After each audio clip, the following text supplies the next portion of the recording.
Thursday. Now on Wild 94.1. I understand therapy. Hi, everybody. Hi, Dr. Nick. All right, Therapy Thursday is on. First of all, we have some extended therapy that's going to go on today because we posted up the Wild 94.1 Instagram. We have the picture of Buck with his new do. Yeah. And we have to point out that we now realize why you guys thought that we were mistaken with our Buck name because you thought, so Buck, who does our video and who does Plead the Fifth, that's Buck White. Right.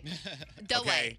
the White. All right, there you go. White in the house. Buck White in the house. Let him know. Now that's Yes. Buck White. Now Right. Buck Wheat is the person you hear on with Stiffy every afternoon and holds it down for the Nut House, and he got him a unit. A unit, hair unit. So yeah, we'll be talking about that because a lot of ladies are responding. It's on Instagram. I want to see you ladies go on and say, all right, my man is balding. I can take this or I can't, which is a thing. All right, so we got texts coming in and questions, 888-429-0941. Who's first? Meredith. Uh-oh. I can't keep up with my wife's texts. She wants to text all day. It's literally throughout the whole day about everything, about nothing. Ooh. It's so many texts. I have work to do. If I don't respond, she gets all bent out of shape saying I don't communicate and I am ignoring her, but I cannot keep up with all these texts. Okay. I have had this conversation to me several times, and we need a refresher every now and then. You can't just expect your man to be at your beck and call 24/7. He needs time away from you to appreciate you more. Think of it like that. And second of all, he has a job and his own life going on. But I would just sit her down eventually or just call her, talk to her, however, and just be like, listen, babe, if you want to text me every now and then, that's cool, but I can't respond to you all day, every single day. It has nothing to do with you as a person. It's just I need a little bit of me time. I've gotten in trouble for this 11 times. I know. This is 11. Yeah, this is an ongoing, recurring thing in my house. Some women will text sentences instead of full paragraphs about their thought. Shoot me now, please. I don't want a phone anymore. Which one are you? Oh, like every sentence is a different Hey, text? baby, Oh, ding. God. How are you doing? Ding. Is your day going okay? Ding. What you Where want for are dinner? you? Ding. We're like, yo, this could have been one nice ding. little chunky paragraph. I take one ding over 4 dings. How do you handle it? Do you talk to her I about don't. it? I still get in trouble for it all the time. Here's the deal. You, complaining is going to get you a negative response. So you have to reward your girl with it and kind of use it like it's kind of like a mentoring session. Here's what you do. You go home and you have a dinner with your girl, like a homemade dinner, and y'all sit there and you talk about her day. Let her get it all out. Like, oh, you know what Cheryl said? What'd she say? Oh, that heifer said this. Oh, did she know she didn't? All right. Do that whole thing. And then afterwards, when you're cleaning up and doing the dishes together, say, babe, I really liked the way we talked about our day today because it was perfect. We were eating. I got to hear all about Cheryl and know that heifer didn't. Oh, my God. I like that. You know what? I think we should do this more because this felt like family. Wait till the end of the day. She ain't never gonna text you again. She's like, oh, baby, I got to tell you at dinner tonight what happened. All right, boo, I'll see you at 8. Then, now it becomes your thing. That's Just cool. don't ignore her. Let her know you appreciate hearing all about it at home. Ignore is subjective, though. That's the problem. Because I could be responding to your text at noon, but by 3 o'clock, I'm ignoring you. Yeah. I'm like, how long? But that's true. That's Yeah. true. That's I'm 4 just saying, you hours gotta or give her a whatever little it bit. is. Give her a little bit of love. All right, Dr. Davi. Dímelo. This says, Dear Dr. Davi, I want to talk money. Okay. All right, Ooh. between a boyfriend and a girlfriend. I'm good with my money. My girlfriend has problems from time to time and needs to borrow money from me. Okay. She gets crazy attitude every time I mention repayment, and it's not like I mention it all the time. It's maybe once a month when it's bill time. We don't live together, and so our finances aren't tied together, but I am here for my girl. I don't want to mess up the relationship, but I also want my money. Right. How am I supposed to approach this? Being good with money is something that is taught. It takes a lot of discipline, and it takes a lot of times the first step is just going over bills. How much comes in, how much comes out. It's something that it's not the most comfortable thing, and a lot of people have never taken that step.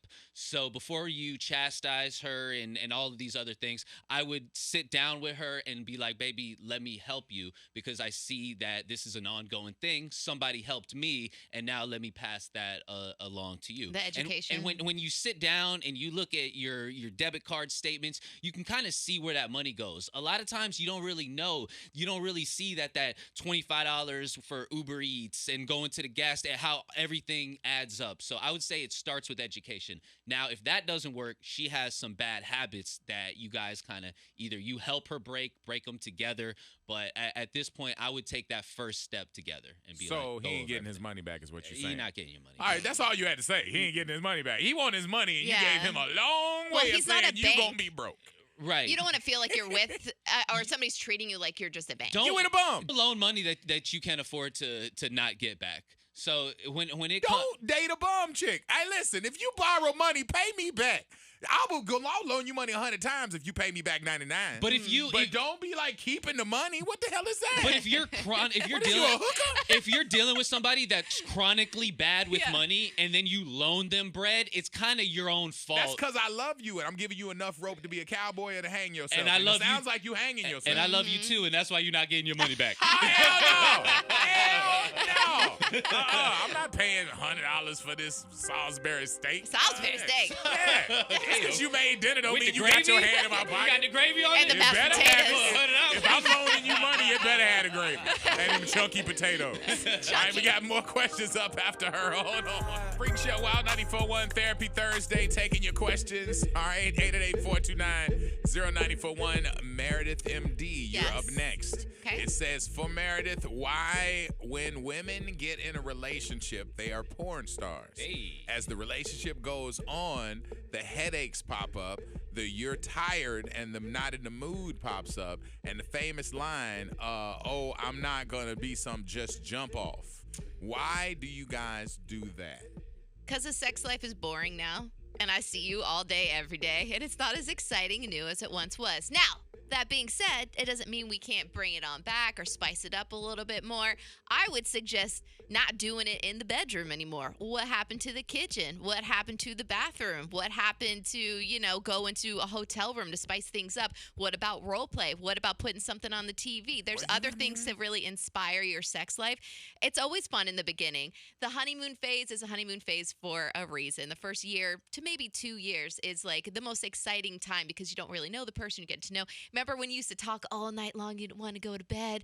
Yeah, I see you and I look at you all day, So every it's day. all his fault, basically. No. Right, that's what it sounds like. No, I'm explaining it from a female point of view. It's definitely her fault. She has to put in effort too, but I'm saying the both of you have to realize that, it's not as new and as fun as it used to be. And sometimes working at your relationship is work. You That's have the to part put in I hate. effort. That's the part I hate. You hate right working there. at a I hate- relationship? I hate the fact that you were so easy going at the beginning. It was easy. It's ain't so had to- common. We didn't have to go rent hotel rooms. We didn't have to go get a cop outfit.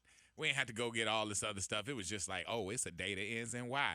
Let's have sex. Yeah, and but- now it's like, oh my God, you got headaches now. What was Newness your is headaches always like before? that. Fresh, new, and I get that. But, try working on your sex life a little bit more. Not just him. I'm not talking about him. I was literally talking about both of them the whole There's time. also one other thing. There is also a high likelihood that you have kind of gotten comfortable as well. Yeah. It's not 100% on her. A lot of the excuses sometimes do come Yeah, from women, Orlando, the but same 3 moves you do every single time. Those you are know, my you start go-tos. and then you perfected flip those. Those it, are my go-to moves. and then you turn it, and then we done. You know Don't what I mean? nobody tell The Rock to stop doing the people's elbows. Like that's a famous thing. Yeah, but People can we came mix to it see up? people came to see the people's You elbow. can do the finisher. We like the finisher, I mean, but my what about finishing- building my up finishing to move it? is strong. Okay, we like that, but let's Yeah. mix it up a little bit before the finisher. Out the 813, it says, my son is about to be 32 years old. My son. He is a bodybuilder and he loves his craft, but his budget does not allow him to have health insurance. I've talked with him about this, but nothing has changed. What can I do to tell him? What can I do besides tell him how important health insurance is? Thanks, Aw, Wild. that's a loving, caring mom right there.